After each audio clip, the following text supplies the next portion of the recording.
sa ating pag-umpisa mga kapatid, nais ko pong manalangin si Sister Ruby. Praise God. Dakilang Diyos na makapangyarihan sa lahat. Isa na naman po itong gabing ito na pribileyo sa bawat isa sa amin. Yes, Lord Upang Jesus. minsan pa, Panginoon, magpalakas kami sa iyo. Amen. Lord, kami po ay nagpapasalamat sapagkat hindi mo kami pinabayaan, iniwan sa loob ng ilang mga araw, Panginoon. Yes, Lord. At muli mo kami kinatagpo dito sa lugar kung saan magkakaroon kami ng kapayapaan at kapahingahan, O God, which is sa iyong presensya, Panginoon. Lord, patuloy kang mangusap sa bawat isa sa amin, Yes, sa Lord. pamamagitan ng iyong mga salita.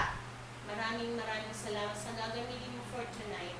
Kasi ano siya ng iyong anointing, and i-bless mo po ang bawat isa sa amin na makakarinig. Yes, Jesus. Sa iyo po lahat ng kapurihan, Ama, sa pangalan mo, Jesus. Amen. Praise God. Hallelujah. Kung meron kayong mga Biblia, mga kapatid, praise God. Pag-uusapan natin mga kapatid, ang patungkol sa kapahingahan. Amen. Amen. Sino na ba ang gustong mamahinga? Praise God. Ang tao mga kapatid ay laging gusto magpahinga. Amen. Pero dapat mga kapatid ay magpatuloy tayo, sa balik ng ating Panginoong Jesus. Amen. Praise God. Akala ng maraming tao na kapag sila ay namatay, tapos na ang lahat. The end. Pero mga kapatid, hindi ganon. Akala nila na makapagpahinga na sila kaya sa kanilang mga libingan. Amen? At may nakasulat pa doon na rest in peace. Amen? O RIP. Amen? Actually, hindi ka talaga makapag-rest in peace kung doon ka naman mapunta sa impyerno. Amen. Kaya ang katawan lang natin mga kapatid ang namamatay, pero ang ating kaluluwa ay haharap sa Diyos upang kanyang hatulan. Amen. Amen? Sabi mga kapatid ng Hebrews chapter 11 verse 27, itinakda na minsan lamang mamamatay ang tao at pagkatapos nito ay hahatulan. Amen? Kaya minsan lang tayo mamamatay mga kapatid. Praise God. At habang buhay tayo maglingkod sa Panginoon. Praise the Lord. Kaya nga habang nabubuhay pa tayo mga kapatid, tiyakin natin meron tayong kaligtasan. Yes. Amen. Ikaw, tayo, mga kapatid, praise the Lord, dapat tayo'y ligtas. Tiyakin natin mga kapatid na tayo ay may kaligtasan. Sa anong paraan? Ang sabi ng 1 John chapter 1 verse 9 mga kapatid, sa unang 1 kapitulo 1 versikulo 9 mga kapatid, ang sabi niya, kung ihahayag natin ang ating mga kasalanan, siya ay matapat at matuwid na magpapatawad at maglilinis sa ating lahat, sa lahat ng ating mga kalikuan. Yes. Praise God. Pagsisihan ang inyong mga kasalanan at mamuhay araw-araw na ayon sa kalooban ng Diyos. Praise the Lord. Bilang isang Kristiyano, mga kapatid, tayo dapat ay mamuhay ayon sa kalooban ng Panginoon, hindi ayon sa kalooban ng ating mga sarili, ng ating laman. Praise God. Dapat kalooban ng ating Panginoong Diyos. Tanggapin natin ang ating Panginoong Yesus mga kapatid na tagapagligtas. Amen. Siya lamang ang tanging Diyos, siya lamang ang ating Panginoon na may kakayanang makapagligtas sa atin. Amen. Upang kung sakaling dumating na sa ating mga kapatid ang kamatayan, ay handa na tayo. Yes. Amen. Yung mga takot mamatay mga kapatid, sila yung mga hindi nakakakilala sa Panginoon. Praise God. Samantala, datapat mga kapatid, kung tayo ay nakakilala sa Panginoon, alam natin mga kapatid kung saan pupunta yung ating mga kaluluwa pag tayo mga kapatid ay yumao. At hindi tayo matatakot mamatay dahil alam natin na lilipat lang tayo ng tirahan mga kapatid sa langit. Yes. Amen? Praise God.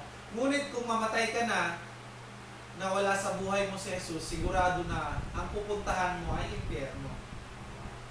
Oo, binayaran na ng ating Panginoong Hesus ang ating mga kasalanan doon sa krus. Amen? Sa krus na yun, mga kapatid, nandun ang kasalanan ko, nandun ang kasalanan mo, nandun ang kasalanan nating lahat. Amen. Amen? At doon, mga kapatid, nalagutan ang katawang lupa ng ating Panginoong Hesus. Praise God. At nandun naiwan din ang ating mga kasalanan. Sabi ng Romans chapter 5 verse 8, ngunit ipinakita ng Diyos ang kanyang pag-ibig sa atin na nang tayo ay makasalanan pa, si Kristo ay namatay para sa atin. Amen? Praise Praise God. the Nung Lord. tayo, mga kapatid, hanggang ngayon, patuloy tayong nagkakasala, mga kapatid. Praise God. Tinubos na tayo ng Diyos. Amen? Kaya mamili ka. It's either death or life. Kung pipiliin mo si Kristo, buhay ang pinili mo. Yes. Praise God. Kapag pinili mo naman, kapatid, ang mundong ito, kamatayan o impyerno ang pupuntahan. Praise God. Dahil doon, kailangan natin siyang tanggapin sa buhay natin, mga kapatid. Tinutukoy dito ang ating Panginoong Hesus. Dahil buhay niya ang ibinigay niya sa atin para sa ating katubusan.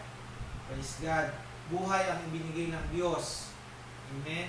Kaya siya pumunta rito sa lupa upang sa ganun ikaw, tayo, mga kapatid, ay matubos sa ating mga kasalanan. Sabi ng John chapter 3 verse 16, mga kapatid, sapagkat gayon na lamang ang pagsinta ng Diyos sa sanlibutan, na ibinigay niya ang kanyang bugtong na anak upang ang sinumang sa kanya ay manampalataya o sumampalataya ay huwag mapahamak, kundi magkaroon ng buhay. Amen? At hindi lang yun, mga kapatid, hindi lang buhay. Amen? Walang hanggan. Praise God. Hindi lang nagtatapos doon, kundi buhay na walang hanggan. Yan ang pangako ng ating Panginoon.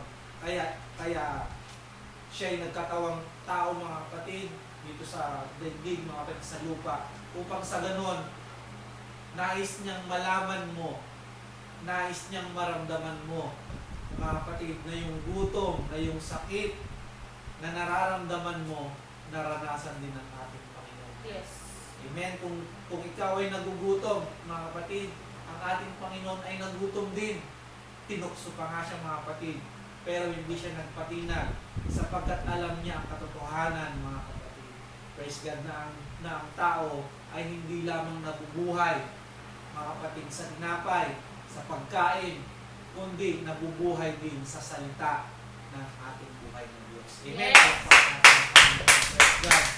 Pero kung hindi mo tatanggapin, kapatid, ang regalo ng ating Panginoon, hindi mo tatanggapin ang regalo, mga kapatid, ng kaligtasan.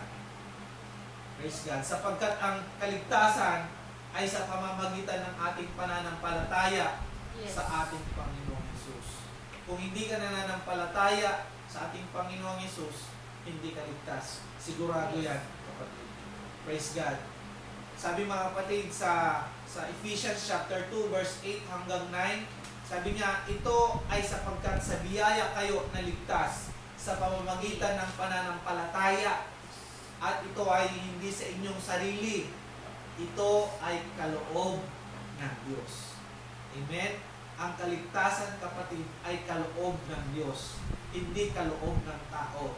Praise God. Sabi sa verse 9, ito ay hindi dahil sa gawa upang hindi magmalaki ang sinuman. Praise God.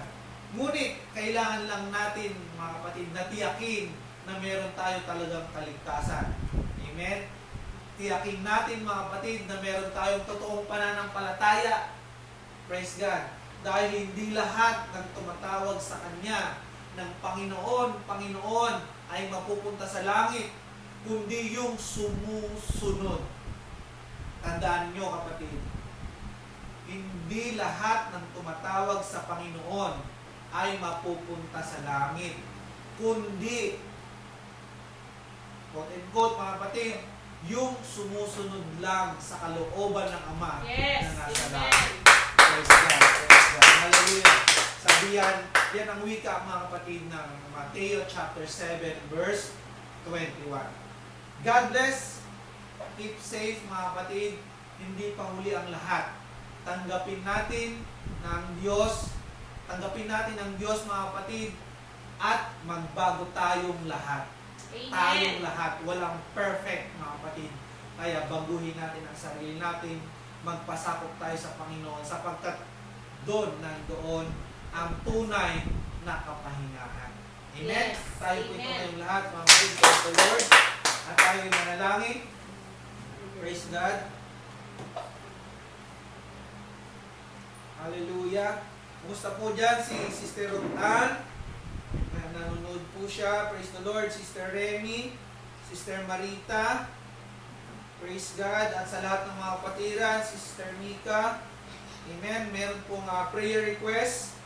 Praise God. Isama po natin sa ating panalangin si Brother Jerry Macarolia, mga kapatid. Macariola. Praise God.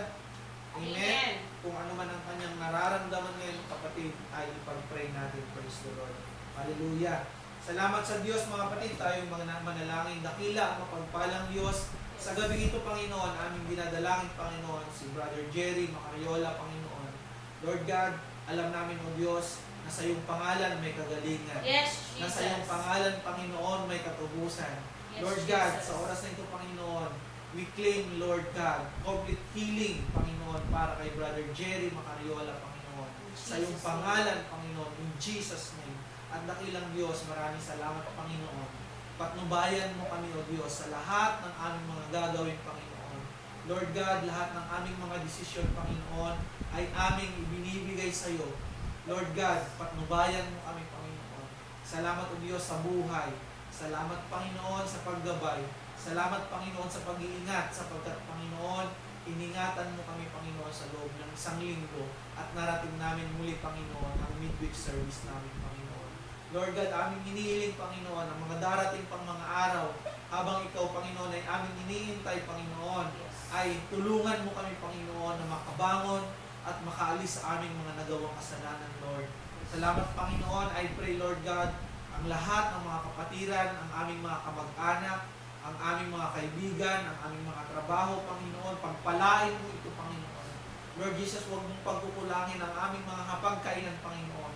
Naniniwala kami, O Diyos, na kami naglilingkod sa iyo at hindi mo kami gugutumin. Maraming salamat, Panginoon. Bless our family, Panginoon. I pray, Lord God, Feril family, Panginoon. Bless mo, Panginoon, itong pamilya na ito, Panginoon. At kung ano man, Panginoon, ang karamdaman na meron sila, Panginoon, tanggalin mo in Jesus' name. Jesus' name. Amen. Amen. Hallelujah. Palakpakan